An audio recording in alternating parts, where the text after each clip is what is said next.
Hello, আসসালামু আলাইকুম। সবাই কেমন আছো? আশা করি সবাই অনেক ভালো আছো। আমরা অনেক ভালো আছি। আমি সেদিন দেখো চলে গেছিলাম অফিসে। আর আমার অফিসে সেদিনের কাজটা ছিল ফিল্ডে। তো আমি ফিল্ডে যাওয়ার পরে দেখো এত সুন্দর একটা পরিবেশ দেখে মনে হলো যে একটু ভিডিও করি, তোমাদের সাথে শেয়ার করব। পরে অফিস শেষ করে বাসায় চলে আসছি। এরপরে আমার হাজবেন্ড গেছে অফিসে, কারণ ওর সেদিন নাইট ডিউটি ছিল। কিন্তু অফিসে যাওয়ার পথে ওর একটা ছোট্ট অ্যাক্সিডেন্ট হয়ে যায়, আর অ্যাক্সিডেন্টে ওর হাতটা খুব বাজেভাবে কেটে যায়।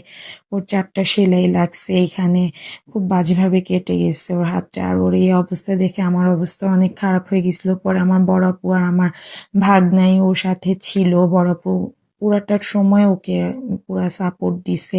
আমার ভাগনা ছিল ওর সাথে। আর এই ভিডিওগুলো আমার ভাগনাই করছে।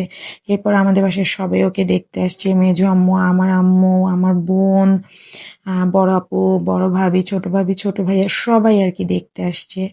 পরে সবাই সাথে গল্প টল্প করে সবাইকে বিদায় দেওয়ার পরে আমরা আবার আমার নানি শাশুড়ির সাথে দেখা করতে গেছিলাম। কারণ নানু ওর জন্য অনেক বেশি অস্থির হয়েছিল। নানু যেহেতু ওকে অনেক ভালোবাসে। পরে নানুর সাথে আমরা দেখা করতে গেছিলাম, ও দেখা করতে গেছে। পরে চিন্তা করলাম যে আমিও যাই। পরে আমি গেছি, নানুকে চা বানাই খাওয়াইলাম, বাচ্চাদেরকে নাগেটস ভেজে দিছি। ভেজে দিয়ে নানুর সাথে অনেকক্ষণ গল্প করে পরে চলে আসছিলাম বাসায়।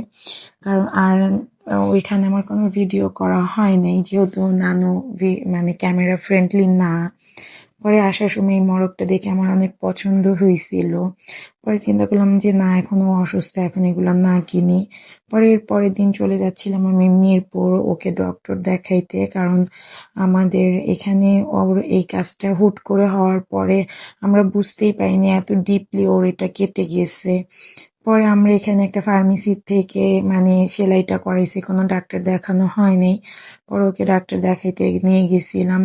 আর আম্মুকে বলছিলাম যে আম্মু আমি আসতেছি, আমি সকাল সকাল আসবো, সারাদিন ওইখানে থাকবো, পরে ডক্টর দেখা বাসায় চলে আসবো। আম্মু এটা শুনে ব্যাপক রান্না বান্না করে রাখছে, যে তার নাতিন যাচ্ছে, তার মেয়ের জামাই যাইতেছে, এর জন্য সে অনেক রান্না বান্না করে রাখছে। আর রান্নাগুলো করছে ঐশী। পরে যাই হোক আমরা ওইখানে খাওয়া দাওয়া করছি। খাওয়া দাওয়া করে পরে ডক্টরের কাছে গেছি। সেটা ডক্টরের কাছে গেছি, কি হয়েছে না হয়েছে সেটা ব্লগটা আমি নেক্সট দিব। আর এখানে হলো কি আমার হাজবেন্ডের ডান হাতটাই কেটে গেছে, যে কারণে ও কোনো কিছুই খাইতে পারতেছিল না।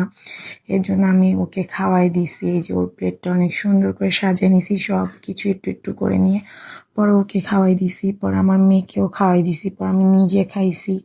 আর ওইখানে আমরা সারাদিনই ছিলাম। পরে বাসায় চলে আসছি আর কি। তো যাই হোক, আজকে ব্লগটা এই পর্যন্ত।